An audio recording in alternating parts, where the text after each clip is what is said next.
ఇకపోతే దోచిందెంత దాచిందెంత గులాబీ అవినీతి గుట్టు రట్టుపై ప్రభుత్వం ఫోకస్ 5 ఏళ్లలో భూముల రిజిస్ట్రేషన్లపై ఆరా రిజిస్ట్రేషన్ శాఖ డిఐజీ నుంచి వివరాలు సేకరణ ప్రభుత్వ భూములు అన్యాక్రాంతం పైన దృష్టి ఫామ్ హౌస్ ఏర్పాట్లపైన నజర్ రాజకీయ నేతలెవరు ఆఫీసర్లు ఎంతమంది బినామీలను పట్టే పనిలో గవర్నమెంట్ మంచిగా ఉన్నది.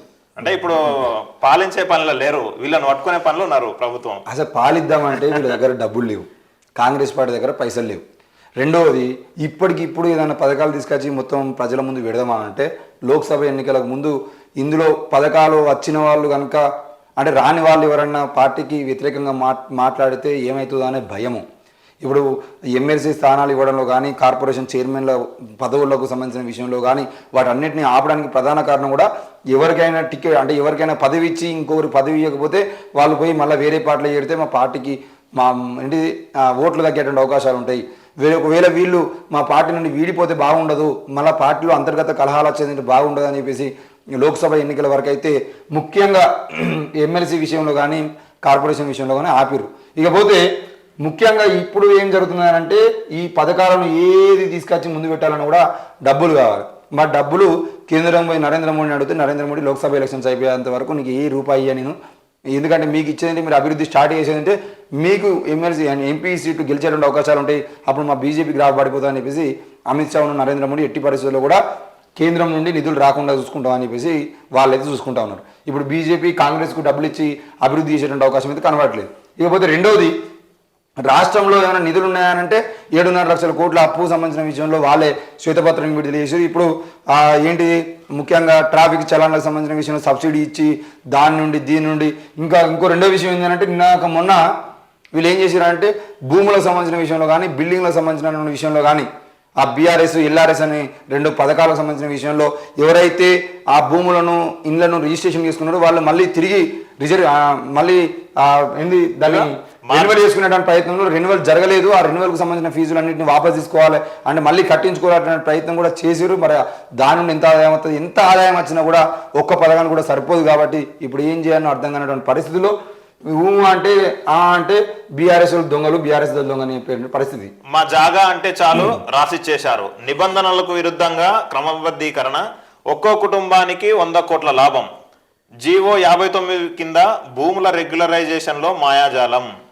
మంచిగా ఉంటాయి. మా జాగా అంటే చాలు కేసీఆర్ అయినా కేటీఆర్ అయినా హరీష్ రావు అయినా ఆఖరికి వాళ్ళ ఎమ్మెల్యేల పిఏలు కూడా ఈరోజు పలానా జాగా ఇక్కడ 10 గుంటల భూమి ఉన్నది, ఈ భూమి నాది అంటే ఎంఆర్ఓ సంతకం పెట్టడం, రిజిస్ట్రేషన్ ఆఫీసులో సంతకం పెట్టడం, ఆ భూమి రిజిస్ట్రేషన్ కావడం, అక్కడ చుట్టూ ప్రహరీ కూడా కట్టడం, ఆ ప్రహరీ గోడలోకి కనీసం మీడియాను కూడా అక్కడ బిల్డింగ్ కన్స్ట్రక్షన్ జరుగుతుందంటే ఆ చుట్టుపక్కల కూడా మీడియాను రాణించడం పరిస్థితి లేదు.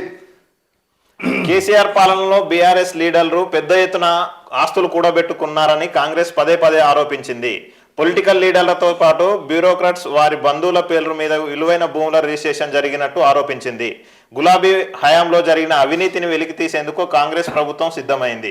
2018 నుంచి 23 నవంబర్ వరకు జరిగిన భూముల రిజిస్ట్రేషన్ పై ఆరా తీస్తున్నట్టు తెలుస్తున్నది. నిజాలు తెలుసుకునేందుకు రిజిస్ట్రేషన్ శాఖ డిఐజీ నుంచి వివరాలు సేకరిస్తున్నట్టు విశ్వసనీయ సమాచారం.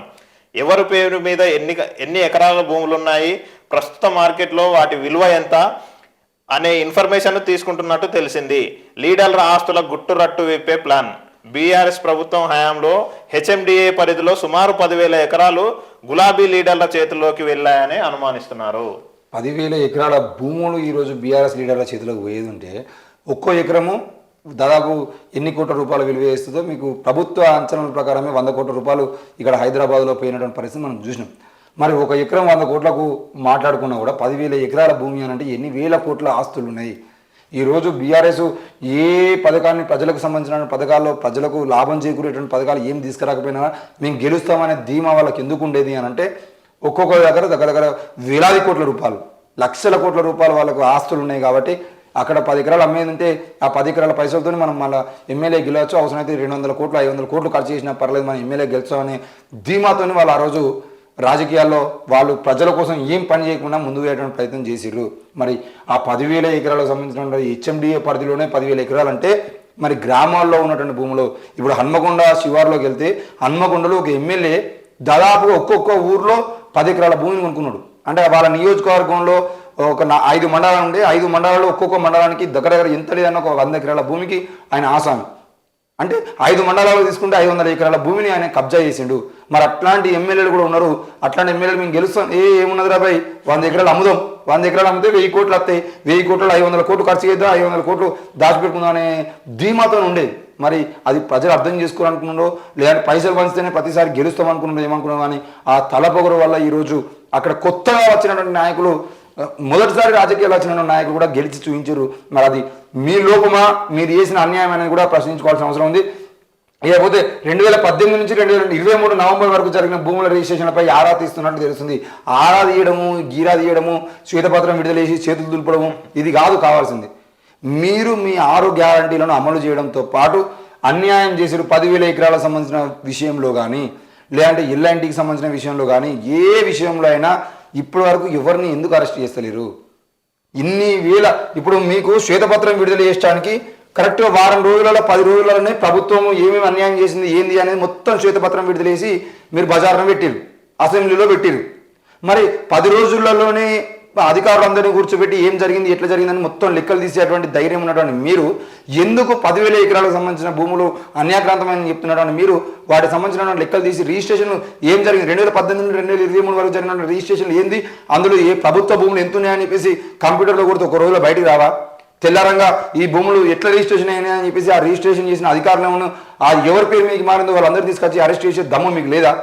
ఈటల రాజేందర్ సంబంధించిన విషయంలో అయితే రాత్రే మొత్తం ఫైళ్లు బయటకు వస్తే పొద్దుగాల సీజ్ చేయండి అని చెప్పేసి ఎంఆర్ఓలు పోయి వాళ్ళ భూములలో సీజ్ చేసి అక్కడ నిలబడి ఫోటోలు దిగేటువంటి ప్రయత్నం చేశారు.